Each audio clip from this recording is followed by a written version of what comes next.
I didn't even turn on the sound there. It's time to get started this morning. And we are in Daniel chapter 1. Does anybody not have a workbook? Anybody not have the packet that I've been giving out?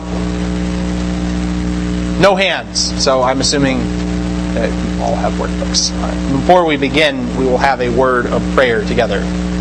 Let's pray. Our blessed Father in heaven, we are so thankful for the opportunity to gather together this morning and to study the Scriptures, and to look into the truths in your Word. We pray, Father, that you will guide us in our understanding. You will help us to learn more about you and about your kingdom, and help us to know you, the only true God, who made us a people for His own possession. Help us, Father, to strive diligently to be found in you, to love you with all of our heart and soul. It's in the name of Christ our Savior we pray. Amen. Okay. Daniel chapter 1. In Daniel chapter 1, and we're getting to the text proper this morning. We said last time that Daniel 1 was kind of a prologue to the book. The book, of course, chapters 2 through 7 seem to be, they were written in Aramaic. They seem to be addressed more toward the Gentile nations. Chapters 8 through 12 are in Hebrew. They're addressed more towards the Jewish people. But really, they're all applicable for us. That's just kind of the prevailing theory for the languages. The reality, of course, is chapter 1 is kind of this introduction. It introduces a lot of the key themes that we're going to see throughout the book. And we'll go ahead and just begin by reading. And I would like to get a volunteer to read verses 1 through 7 of chapter 1. Daniel 1, 1 through 7. Third year of Adam. Lord gave best and out best friend. Then the king ordered out, including some both and good that was put back now with understanding from common order to the king of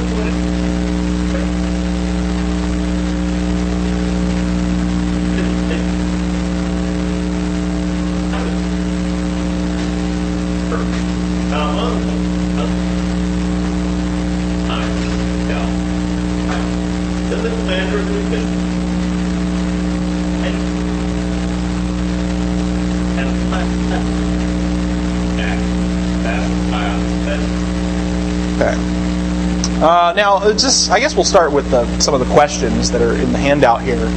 Why does God give Jehoiakim into Nebuchadnezzar's hands? What is this meant to teach us about God?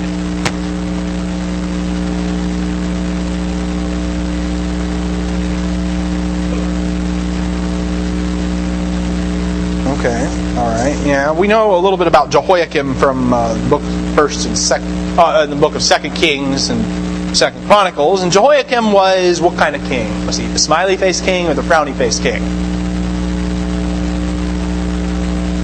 He was a frowny-faced king. He was a bad king. It says he did evil in the sight of the Lord. And what happened, Jehoiakim was one of Josiah's sons. He was not the first of Josiah's sons to reign, though. Originally, they put a guy named Jehoahaz on the throne. Jehoahaz was on the throne for 3 months. And after 3 months, the Egyptian Pharaoh Necho came by and said, yeah, I don't like you on the throne. I want a different guy on the throne. And because the Egyptians were really in charge in Palestine at that time, they removed Jehoahaz, took him captive to Egypt where he died, and installed Eliakim on the throne and changed his name to Jehoiakim. And Jehoiakim was now a vassal of the Egyptians at that time. But then, in the 4th year of Jehoiakim, Nebuchadnezzar defeated Pharaoh Necho at Carchemish. And now Egypt is no longer in control of Palestine. Babylon is now in control of that region. And what happens, of course, now is Nebuchadnezzar shows up and decides to exercise his particular rule here. And we can talk a lot about the historical circumstances that led to Nebuchadnezzar becoming the lord of Jehoiakim, all of the political factors in the ancient Near Eastern world. But what is the ultimate sole reason why Jehoiakim is in the hand of Nebuchadnezzar?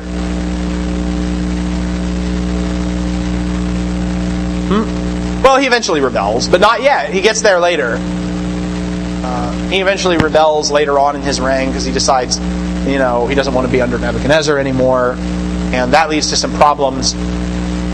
Chronicles says he was actually taken captive to Babylon at one point. The exact circumstances of how Jehoiakim died are kind of fuzzy. Jeremiah describes him as being killed and thrown outside the gates of the city. But why? What is the reason why Jehoiakim? I mean, what's the ultimate reason behind all of this, I guess? Because God rules in the affairs of men, which is the central message of Daniel.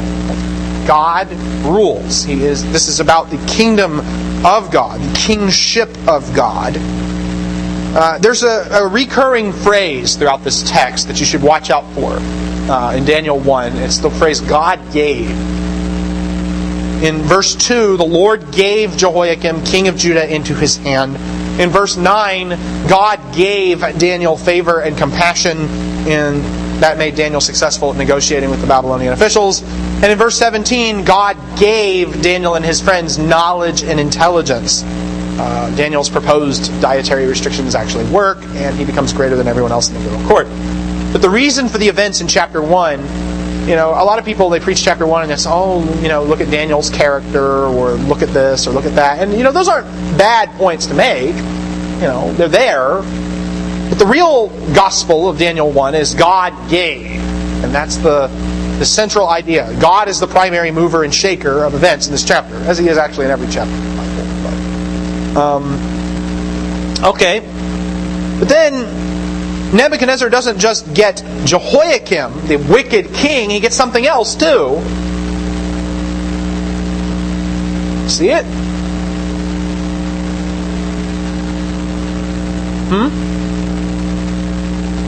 I'm sorry?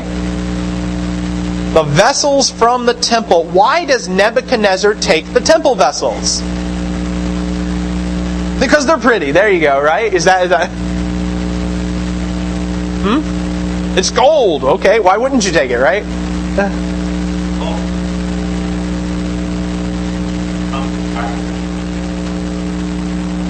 Conquer a land, and that's from the bottom. That's good. There's 4 nations. That God, that land. That's an interesting idea. Can we think of another time in Israel's history where some pagan nation captures a golden object from the sanctuary and puts it in the temple of their god?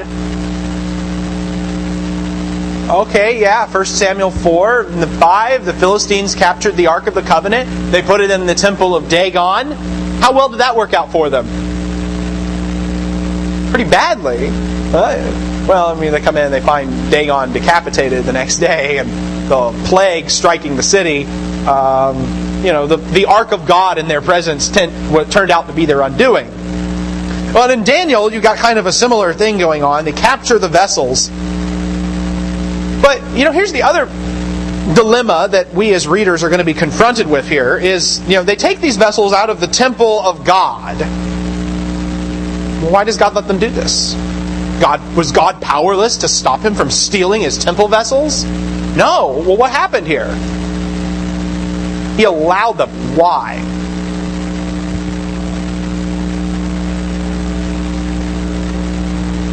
Show his power.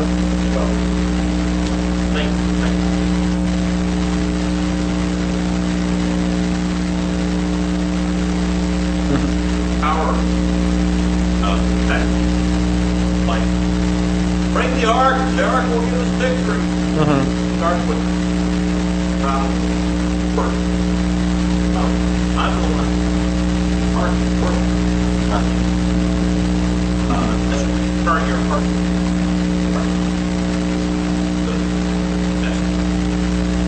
That's hearts Mm-hmm. their hearts not with God. 10. Okay, yeah, that's another idea that's here as well. You see more. You get that idea from 1 Samuel 4 and the capture of the ark as well. Whenever the Philistines captured the ark, one of the priest's wives was giving birth to a son. She named him Ichabod, which means no glory, because she says the glory has departed from Israel. And the idea there is that because the ark has been captured, God's glory has left us. Of course, she's got it backwards. She had it backwards. The real, she said the glory has left Israel because the ark's been captured. But the reality was that, no, the ark's been captured because God's glory has left Israel. The prophet Ezekiel has a similar thing going on in Ezekiel 9, 10, and 11. The prophet is transported to the temple where he has this vision of the glory of God leaving the temple, abandoning his house, and then the Babylonians come and destroy it. As long as God dwells in his house is safe. People, oh yeah, this is the sanctuary of the Lord. But when the Lord leaves that house and says, I no longer want to live there, God's presence is no longer among his people. That's bad. It doesn't bode well for them. But the reason Nebuchadnezzar is allowed to capture the vessels of the temple, it's not because he is a strong military leader. It's because God has given him these things. The king's accomplishment is God's arrangement. A recurring theme throughout Daniel is that God exalts whom he wishes, he humbles whom he wishes. And there's a good deal of talk in Daniel about different kings doing as they please. Nebuchadnezzar does as he pleases. Antiochus does as he pleases. Alexander does as he pleases. But the reality is the only reason any of these kings do as they please is because God lets them. They only do as they please for as long as God pleases. Now, you look at this story here. We're looking not at what it says about Daniel as a character, but what it says about God. The fall of Jerusalem. When Jerusalem falls and the temple is burned and the vessels are captured, what might some people have been tempted to think about God?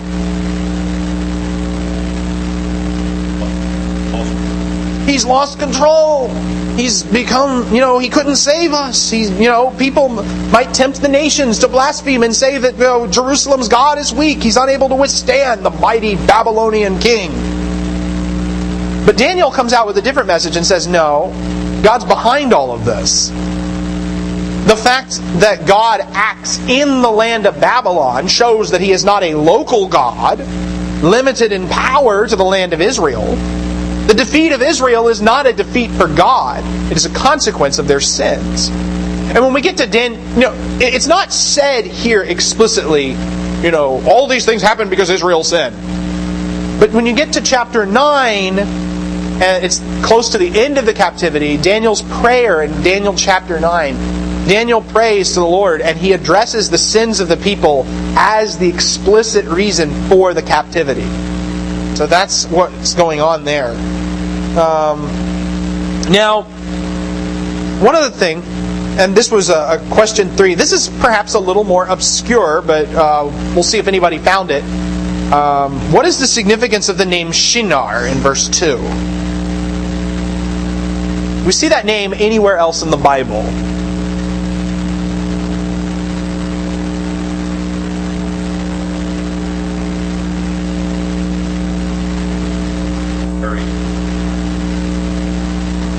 Okay, well, I didn't know that. I don't think the Bible mentions that, but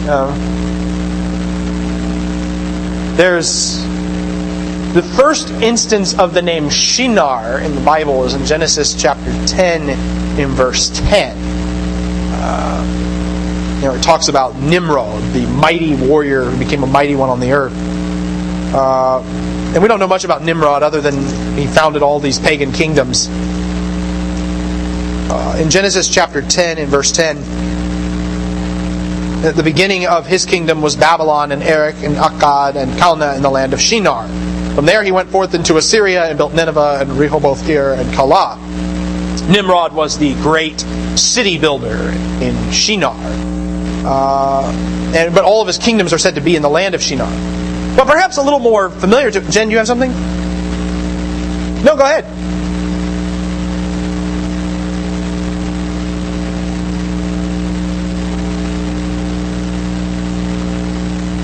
Isaiah 11. Let me see this.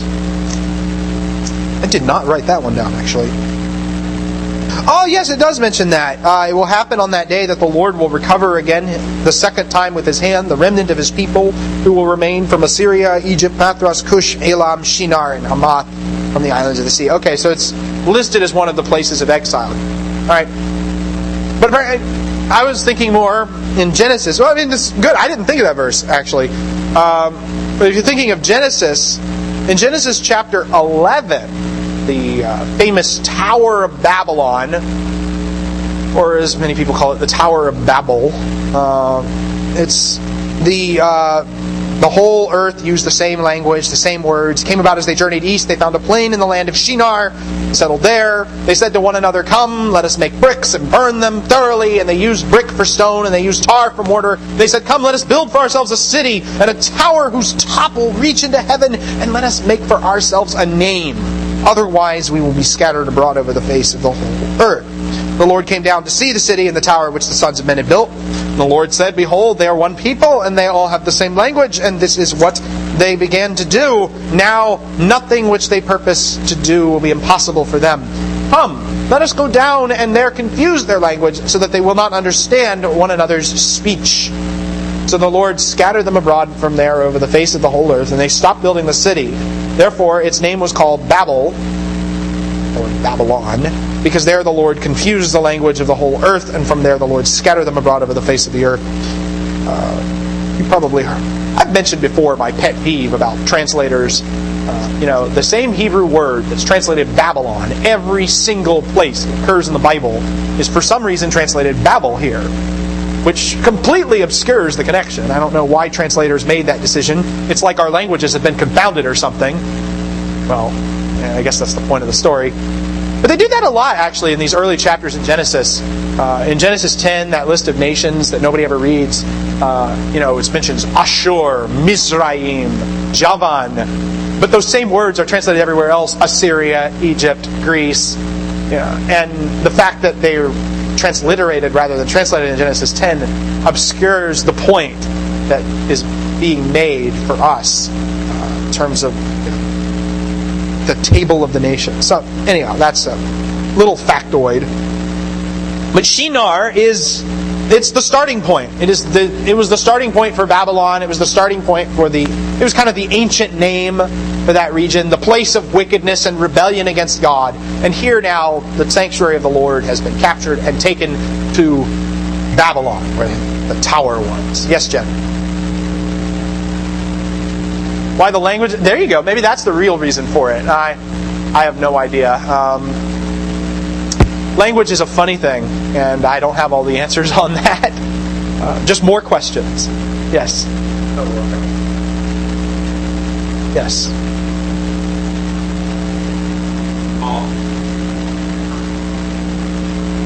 Well, yeah.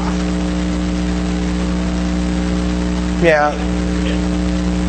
Right, that's probably the most popular theory, is that the Garden of Eden was located in that region. And I don't know, maybe it's right, I don't know. I've never been to the garden. Well, except, no, we have pictures. We have pictures of the Garden of Eden, and it's in India. So, it's... There you go. Well, yeah, that's true. There's Garden of Eden 1, Garden of Eden 2. That's a joke. If you haven't seen our India pictures, then it's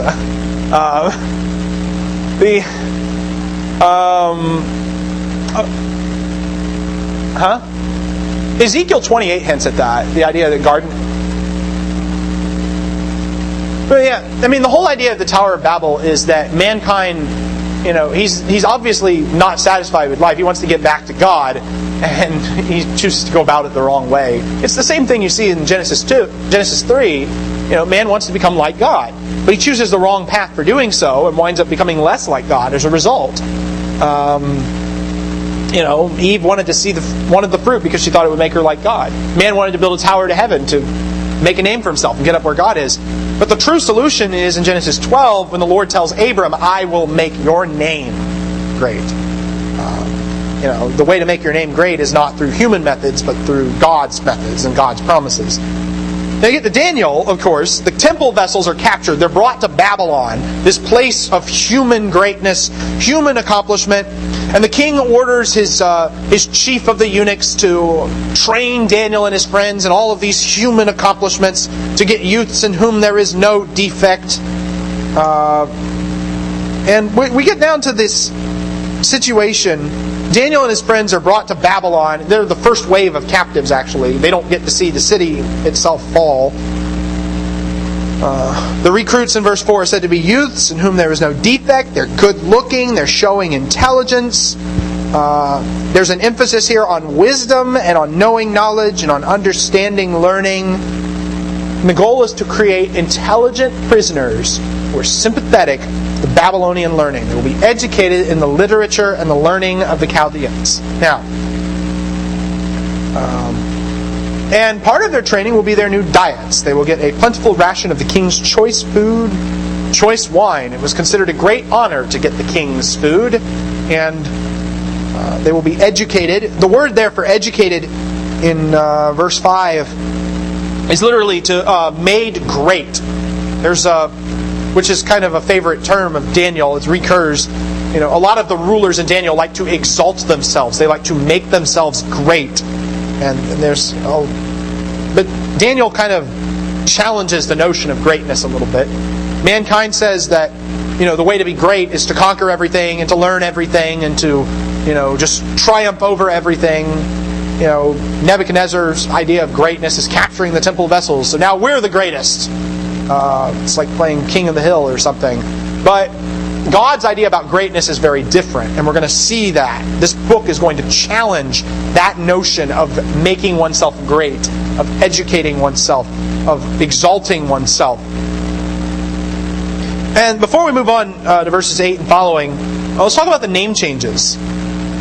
Why are Daniel and his friends' names changed? Question 4.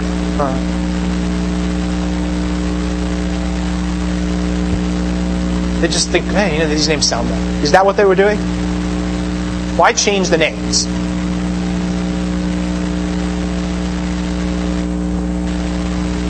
Yes? Okay.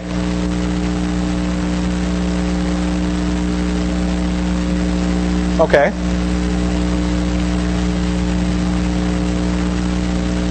Yeah, there's kind of there might be multiple reasons for it, certainly. It's a way, changing people's names is often, not exclusively, but often a way of expressing dominance over another person.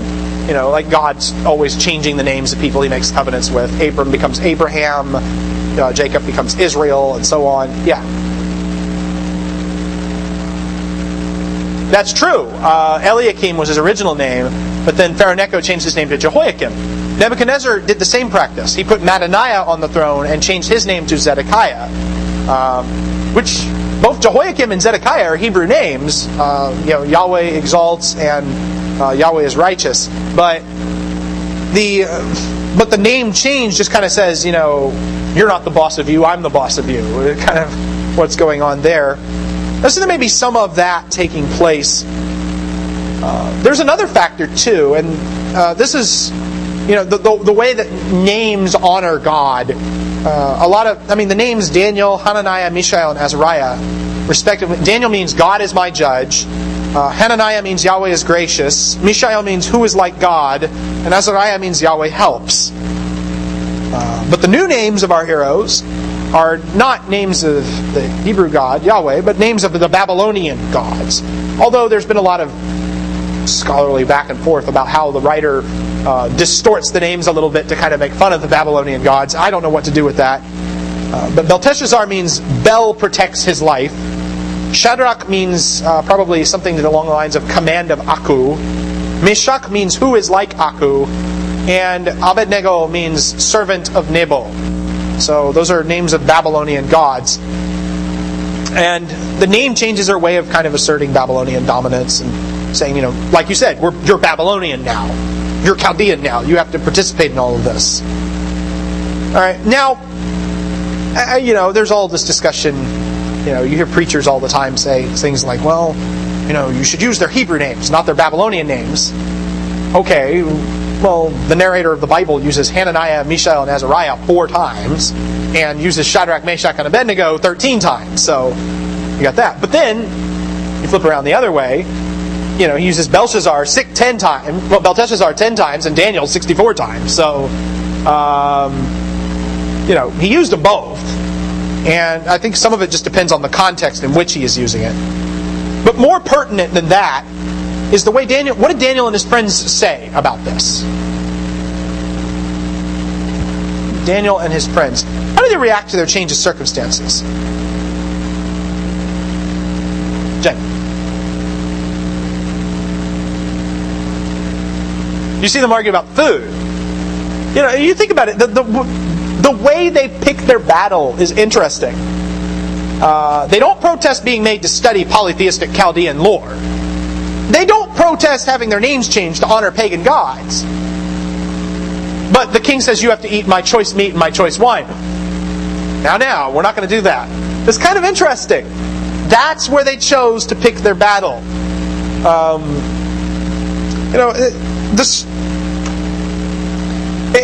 think that there's kind of some instructive lessons about, how does one live in the world but not be of the world? How does one live in a foreign culture, a culture that is not of God, but not necessarily lose their identity with God?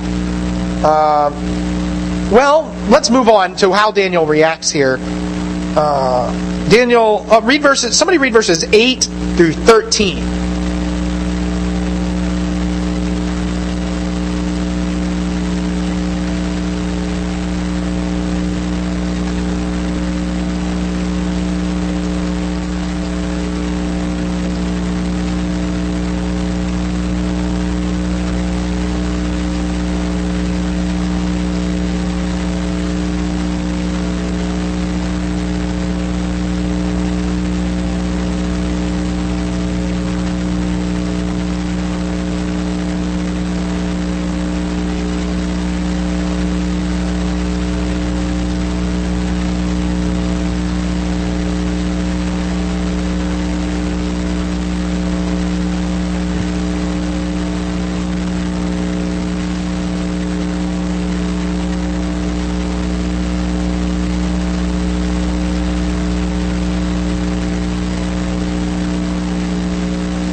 All right, so Daniel's testing.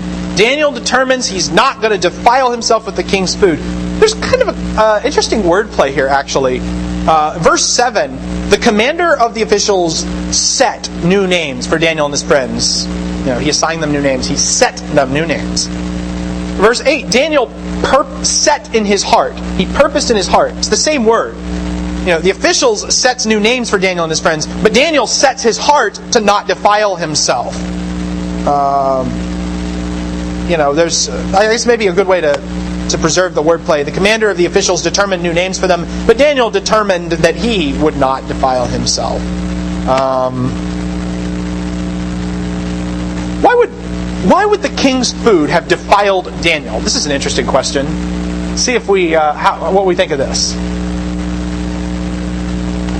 At least I think this question's interesting. I don't know about you. Why would the king's food have defiled Daniel?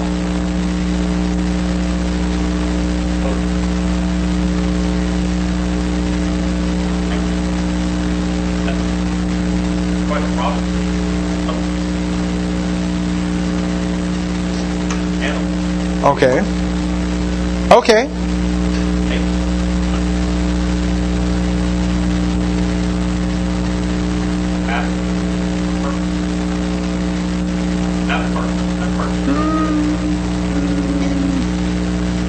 That is no. There is a problem. That's a common answer. There's a couple things. First of all, if it is a matter of clean foods versus unclean foods, I guess the question is, why doesn't Daniel allow for beef or lamb? He just kind of swears off all meat here. And the other thing is, actually, no, the law of Moses never said a thing about abstaining from wine or strong drink anywhere. But that's another issue. Peggy. Okay, yeah, that's another very common suggestion, which, I mean, probably would have been the case. Food offered to idols. There is a problem there too, because it wasn't just meat that was offered to idols. Vegetables were offered to idols too. This is actually a controversy in India. Because in India they don't eat meat, but they talk about sweets sacrificed to idols, which is kind of an interesting thing. And when I was over there, Dina Dayal asked me if I would address the issue, because there was kind of this back and forth going on about whether or not one could eat food that had been blessed by the pagan gods. And I mean, they would sacrifice vegetables and grain offerings to foreign gods. I mean, even the true God took grain offerings, throughout Scripture, so that's not an uncommon thing. But it does raise the question, if it's a problem of meat sacrificed to idols, why isn't it also an issue with the vegetables? Let me ask a different question that's related. Was Daniel's choice to eat vegetables and water only a permanent choice? Because that might influence our answer. Is this something he said, I'm going to do this the whole time I'm in exile?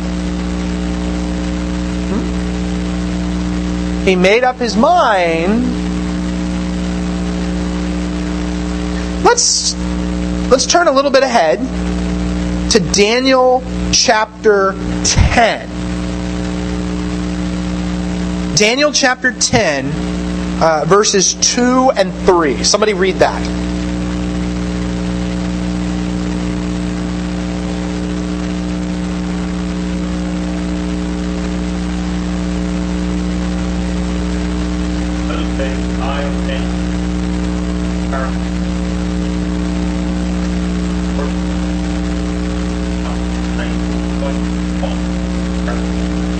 What does that seem to imply about Daniel's practice of eating meat and drinking wine? It was a temporary practice. Yes, Jed? Alright, so that raises all kinds of questions about how long he actually intended to do this for. But it appears that he has chosen to take this stand as a temporary measure. I'm surprised nobody came out with the health reasons option. Sometimes that gets thrown out too. You can buy books online, the Daniel diet, which I want to say that you have some. No.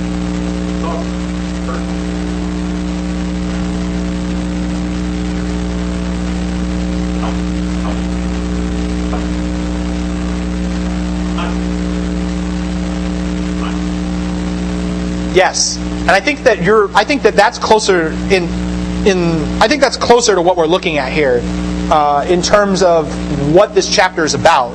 This chapter is, as I said before, about challenging the notion of what makes a person wise, what makes a person great. Is a person great because of a human method? Is a person great because they got all the resources together and built the tower to heaven? Is a person great because of something else? The reason that Daniel chooses, we're kind of thrown off a little bit because we live in a society that says thin is in, and that fat means you're unhealthy or something. But in the ancient world, the fat person was the healthy person. They didn't think that the skinny person was considered unhealthy. Nobody who read this text prior to the existence of modern America would have read, oh, well, Daniel's obviously trying to take the healthy option. No, they would have considered, what are you kidding, Daniel? You're going to starve yourself. That's what they would have said when they read something like that. The entire point of this text is to subvert the ancient expectations about health. And not to give us a commentary on what we personally need to do to stay healthy. There are other things. There's talk about the covenant meal issue that's coming into this. There is some biblical evidence that food in exile was inherently unclean, which, again, vegetables wouldn't have been exempt from that. But what I think we're really getting at here is that this is a check against buying into the Babylonian notion of prosperity. In the book of Proverbs warns against making decisions based on rich food. In Proverbs chapter 23, there's kind of this interesting bit of wisdom given here. Proverbs 23, beginning in verse 1, when you sit down to dine with a ruler, consider carefully what is set before you. and put a knife to your throat if you are a man of great appetite. Do not desire his delicacies, for it is deceptive food. And then again in verses 6 through 8, do not eat the bread of a selfish man or desire his delicacies, for as he thinks within himself, so he is. He says to you, eat and drink, but his heart is not with you. You will vomit up the morsel you have eaten and waste your compliments. Now, is that passage in Proverbs teaching that it is wrong to eat delicacies or delicious food? What is this passage teaching? Watch out for food with strings attached to it? Yeah, there might be something to that, definitely. Don't get so engorged in the idea, this ruler's providing all this food for us. He must really like us. He must be my friend. I'll pledge loyalty to him. People are way more likely to say, I heard a statistic once, people are like 75% more likely to say yes to stuff if you ask them the question over food. That's true. People love food. But Daniel rejects the food of the king. There's all sorts of cautionary tales in the Bible about making decisions with your palate. From the Garden of Eden, even. You look at Genesis 27. Isaac is blind. He makes all of his decisions based on the savory food that his son brings to him. In fact, it's the same word for savory food that's used in Proverbs 23, and it's not a very common word. But Isaac is kind of this cautionary tale about being too in love with one's own palate, because he winds up blessing Jacob instead of Esau because the food tastes good. So there's kind of that cautionary tale going on there. And Daniel's not the only one. There's a lot of extra biblical literature that talks about people in exile not wanting to eat delicious food. Tobit 1, for instance, talks about when we were taken away as captives to Nineveh, all of my brothers and everyone from my nation ate of the bread of the Gentiles, but I abstained my soul from eating because I remembered God with my whole soul. Maccabees, 1 Maccabees 1, many in Israel strengthened and resolved amongst themselves not to eat the common things. They welcomed death so that they might not be defiled with the foods and might not profane the holy covenant. They died. Whatever the reason is, and we can get into a lot of specifics about this, the reason for Daniel's refusal to eat the king's food, this story is designed to skewer the notion of human greatness. Daniel and his friends, do they choose the weaker diet or the stronger diet? They chose the weaker diet. You can have meat and wine, or you can have broccoli and water. I don't know if it was broccoli, but vegetables and water. That's the weaker diet. That's not going to fill you up. But even though they chose the weaker diet, what winds up happening? They become the weaker men or the stronger men? They become the stronger men.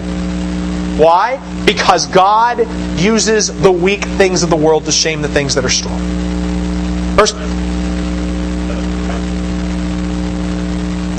No, that's true. We'll get to that eventually, certainly. In 1 Corinthians 1.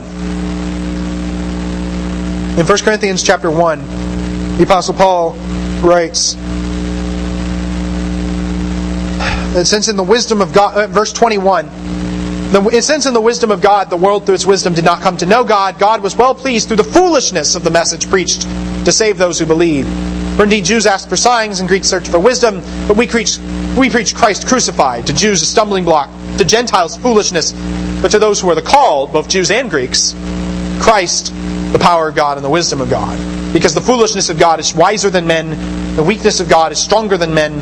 For consider your calling, brethren, that there were not many wise according to the flesh, not many mighty, not many noble, but God has chosen the foolish things of the world to shame the wise. God has chosen the weak things of the world to shame the things which are strong. The base things of the world and the despised God has chosen, the things that are not, so that He might nullify the things that are, so that no man may boast before God.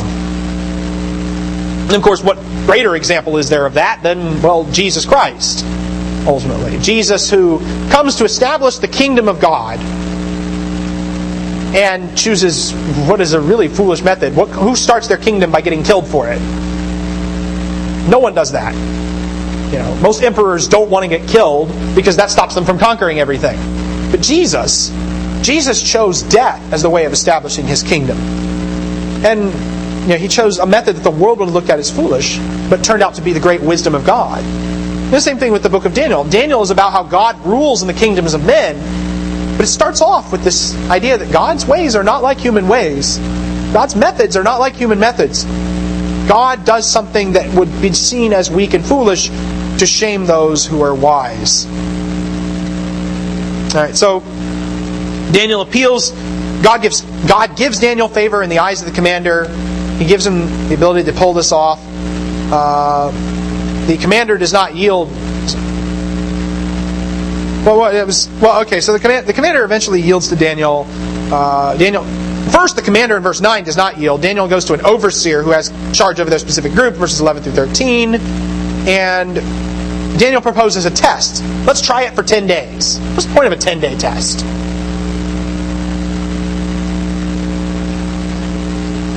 Well, it's not really Christ give up somebody if you go to 10 days, somebody all. Not a whole lot of difference.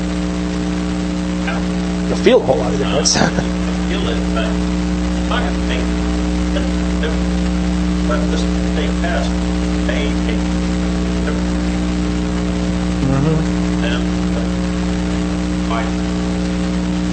Right. So, I mean, Daniel, it's short enough to not to arouse suspicion, but long enough for effects to be seen. And effects are seen. We're getting low on time. I'll read the remainder of the chapter. Verse 14, he listened to them in this matter and tested them for 10 days. And at the end of 10 days, their appearance seemed better, and they were fatter than all the youths who had been eating the king's choice food. You eat vegetables and you got fat. Interesting. Verse 16, so the overseer continued to withhold their choice food and the wine which they were to drink, and kept giving them vegetables. As for these 4 youths, God gave them knowledge and intelligence in every branch of literature and wisdom. Daniel even understood all kinds of visions and dreams. And then at the end of the days which the king had specified for presenting them, the commander of the officials presented them before Nebuchadnezzar. The king talked with them, and out of them all, not one was found like Daniel, Hananiah, Mishael, and Azariah. So they entered the king's personal service. As for every matter of wisdom and understanding about which the king consulted them, he found them 10 times better than all the magicians and conjurers who were in all his realm. And Daniel continued until the first year of Cyrus the king. We kind of already answered question 7 in the handout, the lesson that the chapter is teaching about wisdom. Why does the narrator mention Cyrus in verse 21? Let's ask that.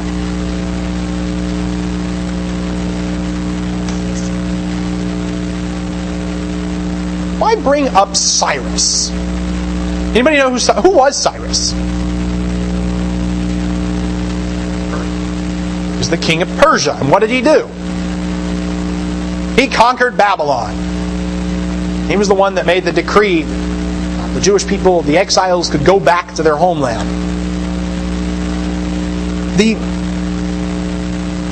Why does the narrator bring up Cyrus at the end of chapter 1? I mean, it's like, because, Babylon doesn't fall until chapter 5. So why bring up Cyrus here?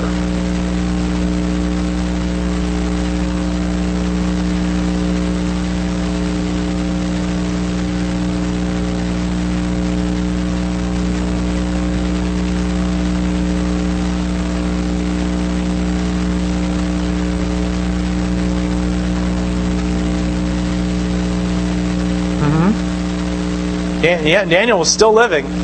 He was very young. We don't know how young he was, but he was very young when he was brought to Nebuchadnezzar.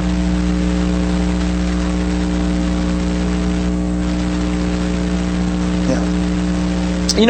In the chapter 1 of Daniel begins, how does chapter 1 of Daniel make the kingdom of Babylon look? Is it a weak kingdom? Is it a strong kingdom? It was a huge kingdom. Could anybody stop them? Did it look like anybody could stop them? And then chapter 1, so it's chapter 1. Everything is stacked against Daniel and his friends. He's brought captive to Babylon. His temple's been robbed. His nation has been conquered. And here comes Cyrus. You know what Daniel does? He outlives the kingdom that brings him into exile. Is God ruling in the kingdoms of men? Yeah, definitely. You know. Now, and I know that the second bell rang, so it was just very quickly, and maybe just kind of think about some ideas on this point. Does this chapter have anything to teach us about our present day interactions with earthly kingdoms? And if so, what? God is in charge. It's temporary. What? No, what is it? Eat your vegetables. What happens when the government starts telling you to eat your vegetables? Then do we have to... bad joke. All right. There's more. I guess that's a question for more reflection too. All right. Well, there's more we could say, but we're going to pick up Thursday with Daniel chapter 2 and talk about Nebuchadnezzar's dream and one of the ways in which Daniel really distinguished himself. And one of the ways in which God rules in the kingdoms of men. Thank you all for your attention.